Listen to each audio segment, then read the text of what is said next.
अदालत के फैसले को चुनौती दी गई है और सिर्फ चुनौती ही नहीं दी गई है बल्कि इस पर इलाहाबाद हाई कोर्ट की लखनऊ पीठ ने उस याचिका पर अपना फैसला सुरक्षित कर लिया है।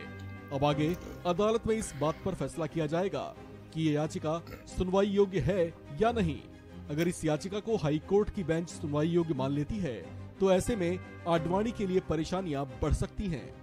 मंगलवार को इस मामले में हुई सुनवाई में न्यायमूर्ति रमेश सिन्हा और न्यायमूर्ति सरोज यादव की पीठ ने अयोध्या। अस्सलाम वालेकुम वरहमतुल्लाहि वबरकातुहू। जान मिल्लत इस्लामिया आप तमाम उम्मती को प्रोफेसर की तरफ से सलाम अर्ज़ है। घर में बड़ी पर्दा नशीन इज़्ज़तदार माँ और बहनों को प्रोफेसर की तरफ से सलाम अर्ज़ है।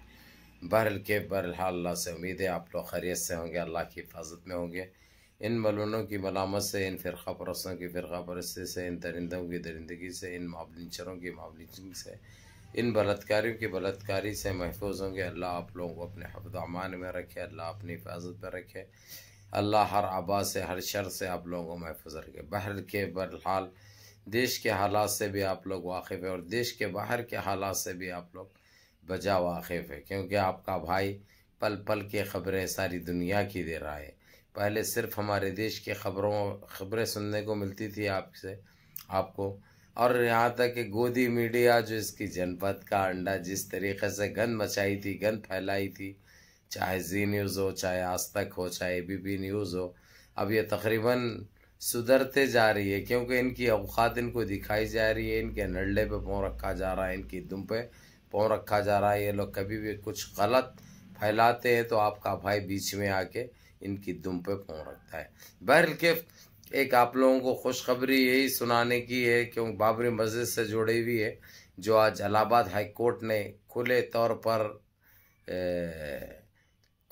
पर कह दिया है कि इसमें जो खाती है बाबरी मस्जिद को जो शहीद करे और जो कातिलाना हमला करे बाबरी मस्जिद के ऊपर, उन पापियों को, उन दोषियों को, उन गुनहगारों को सज़ा तो देना पड़ेगा। ये वजह आप लोगों को ये बता दूं, ये जो इनके ऊपर जो केसेस चल रहे हैं अभी, हालांकि इनको ख़त्म कर दिया था, बरी कर दिया गया था, इनका नामो निशान भी नहीं लिया जा रहा था, लेकिन OIC और GCC और इंटरनेशनल कोर्ट ने बोल दिया खुले तौर पर जो खाती है, जो पापिल है, जो कातिल है, और इनको सज़ा देना हुकूमत का काम है, वहाँ की कोर्ट का काम है, जो 100% ये लोग ईमानदारी से अब काम कर रहे हैं। इलाहाबाद ने खैर फैसला तो अपने पास रखा है, हो सकता कल दे दे या परसों दे दे, लेकिन अंदर से ये बात निकल कर आ रही है। इसमें 3 नाम बड़े ऊपर से आ रहे हैं, जो पब्लिक को जमा किए, जिस तरीक़े से आतंक मचाया, जो माहौल ख़राब करा, और जो इतने जो जाने गए, इतना जानी नुकसान हुआ, इतना माली नुकसान हुआ, और बाबरी मस्जिद को शहीद किया गया। इसमें आ रहा है LK आडवाणी 1, उमा भारती 2, तीसरा मुरली मनोहर जोशी।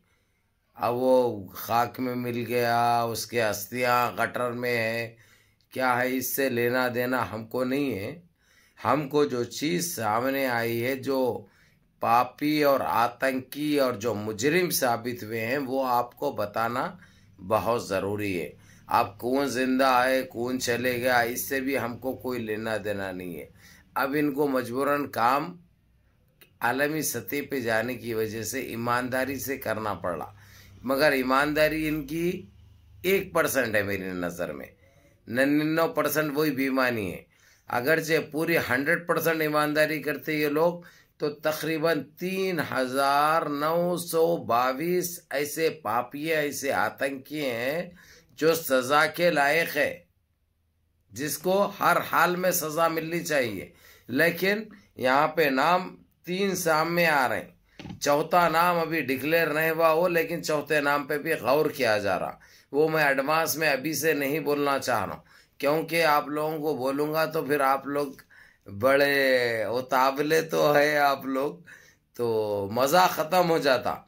क्योंकि अभी वो आ रहा है नाम सामने जो रखा गया है, लेकिन वो इंशाअल्लाह ताला कल सजाए भी, इनको जजमेंट आ जाएगा और वो चौथा नाम भी आप लोगों को आएगा। कोई बात नहीं भाई, 4 नहीं 1 को मिलने दो, मगर मिलना चाहिए, क्योंकि जो करे हैं ये लोग काम, वो नाकाबिल बर्दाश्त है, नाकाबिल कबूल है, और हम बर्दाश्त कर ही नहीं सकते वैसा नीच काम करें। अब कोर्ट ने अपनी झोली में रख लिया है, चाहता अगरचे तो आज डिसाइड भी हो जाता था, जजमेंट भी हो जाता था, लेकिन उसने वो जजमेंट को महफूज रखा अपने पास, हो सकता कल देगा। अब लेकिन एक चीज़ जहन में से आप लोग ये निकाल दो, अब ये सरकार इनको खरीदेगी, वो बदल देगी, ये वैसा कुछ भी नहीं है अब, क्योंकि इनके पीछे लोग लगे हुए, जिम्मेदार इंटरनेशनल कोर्ट के भी जिम्मेदार लोग लगे हुए, क्योंकि अब इनका झूठ, इन्हों जिस अंदाज में जिस तरीके से बोलते हुए आए, जुमलेबाजी, इनका धोखा देना, धोखेबाजी, हर चीज़ से वाकिफ हो चुके हैं, इसलिए इनके उन चक्करों में नहीं पड़ते हुए एक टीम तश्कील दी गई है। 22 आदमियों की एक टीम है, जिसमें कुछ लोकल इधर के लोग भी है, जो जिम्मेदार है, यहाँ के पल पल की खबर वो लोग दे रहे हैं क्या हो रहा है देख के। और 6 आदमी को मुकर्रर किया गया है, कोई 8 दिन 6 आदमी की टीम करेगी, उसके बाद फिर 6 आदमी की टीम करेगी। बहरहाल डेली की खबर डेली मिलेगी, क्योंकि इनके ऊपर कोई भरोसा नहीं है। वक्त तो मांगे ये लोग, पहले तो 1 साल का मांगे थे वो ज़मीन देने के लिए बाबरी मस्जिद की, उसके बाद 6 महीने का मांगे, 6 महीने का तो इनको दे दिया गया है, 6 महीने का टाइम इनको दे दिया गया है। लेकिन अब कितनी ईमानदारी से ये लोग करते हैं अपने वादे की तकमीली, वो बहुत ज़रूरी है और देखने वाली बात है। अब लेकिन यही अंदाज़ा लगाया जा रहा है कि वो लोग ईमानदारी से करेंगे, क्योंकि उनके पीछे अब ऐसे लोग लग चुके हैं, इनको करना ही करना है, मजबूर हो चुके हैं ये लोग लाचार हो चुके हैं। अब इनके पास कुछ भी नहीं है, धोखा देने के लिए, झूठ बोलने के लिए, जुमलाबाजी करने के लिए ख़त्म हो गई वो कहानी, वो पिक्चर ख़त्म हो चुकी है। इसलिए उसको ना दोहरा के कोई फ़ायदा है, ना वो इस्तेमाल करके कोई फ़ायदा है। जो चीज़ है इंशाल्लाह आप लोगों को बताई जा रही है, हक बजानी। दूसरी खबर ये दे दूँ मैं आप लोगों को, बाबरी मस्जिद के ताल्लुक़ से आज भी बड़े ज़ोरों पे काम चला उधर। और आप लोगों को एक चीज़ भी बता दूं, वहाँ पे 3 टीमें काम कर रही है। पहले 24 घंटे एक टीम काम कर रही है, उसके 24 घंटे के बाद फिर वो लोग आराम पे जा रहे हैं, तो दूसरी टीम तश्कील दी गई है, वो कर रहे हैं। वो लोग कितने करते हैं उससे भी हमको लेना देना नहीं है, हमको चाहिए कि काम जल्दी ख़त्म हो। और जो इनका 6 महीने का जो टाइम लिए हैं, मैं समझता हूँ वो 6 महीने के अंदर ही ये लोग 3-4 महीने में ये ज़मीन दे देंगे इंशाल्लाह, हमको पूरा भरोसा है। जिस तरीक़े से काम की जो नवैयत बताई जा रही है और जो अंदाज़े लगाए जा रहे हैं, ये बहुत बड़ी बात है। तो मैं वही पहली ख़बर पे आता हूँ आप लोगों को। ये जैसे ही कोर्ट का ये फैसला आया, इसको LK अडवाणी को पता चल गया, क्योंकि अब आधा तो जो है सो उन्हें गटर में है, आधा ऊपर है, चलना भी नहीं आ रहा, बैठना भी नहीं आ रहा, काँप रहा है वो। लेकिन वो काँपने से, वो करने से हमको कोई फ़र्क नहीं पड़ता। उसने इतना गंद मचाया था, वो यही ख्वाबों में सोचा था कि वो देश का प्रधानमंत्री बनेगा, और बाकी बड़ा लीडर भी वो लोगों के पास नहीं था वो टाइम पे मेहनत ज़्यादा उसी की थी, गंद ज़्यादा उन्हें मचाया था, मुसलमानों को तकलीफ़ें ज़्यादा उन्हें पहुँचाई थी, यानी ज़्यादा जहर उसने वो टाइम पे घोलने वाले का नाम है LK अडवाणी। ये मैंने कोड बोल रहा भाई, क्योंकि मैं बोला तो यहाँ तक लगता तुम लोगों को बड़ी तकलीफ महसूस होती, समझे ना। ये कोर्ट का कहना है, कोर्ट बाज़ाब्ता तौर पर, खुले तौर पर उमा भारती और LK अडवाणी को एक ग्रुप में रखा गया है, इनको एक कैटेगरी में रखा गया है, क्योंकि उतना गंद मचाए थे ये लोग, उतना गंद फैलाए थे, उन्हीं की वजह से बाबरी मस्जिद का ये शहीद भी और ये नतीजा और ये हशर हुआ। इसका जिम्मेदार LK अडवाणी और उमा भारती है, ये निकला है। और उमा भारती को तो आप लोग अच्छी तरह जानते हैं, वो तो खैर अभी तो भगवा पहनी भी है, लेकिन भगवे से पहले उन्हें क्या थी आप लोग अच्छी तरह जानते। और वो भगवे के आड़ में क्या क्या कर रही उन्हें ये भी आप लोग अच्छी तरह जानते। लेकिन हमको इन चीज़ों से उलझना नहीं है, क्योंकि हमको चाहिए इंसाफ, हमको चाहिए हक, और हमारा इंसाफ इन खातियों को कुफ्र करदार तक पहुंचाना और इसके अंजाम तक पहुंचाना और इनको सज़ाएं मिलना और सज़ाएं दिलवाना, ये हमारे लिए बहुत ज़रूरी है।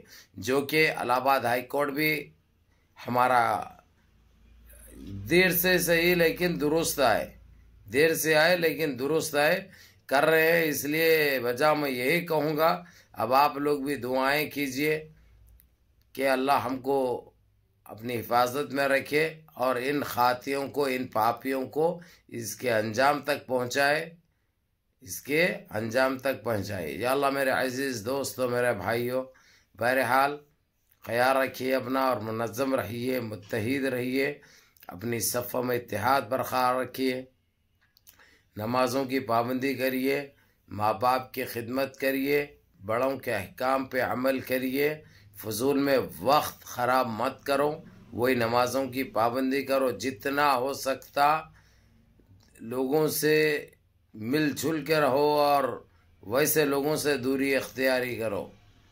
अक्लमंद को इशारा काफ़ी। और अपने इस भाई को भी दुआओं में याद रखो। अस्सलाम वालेकुम।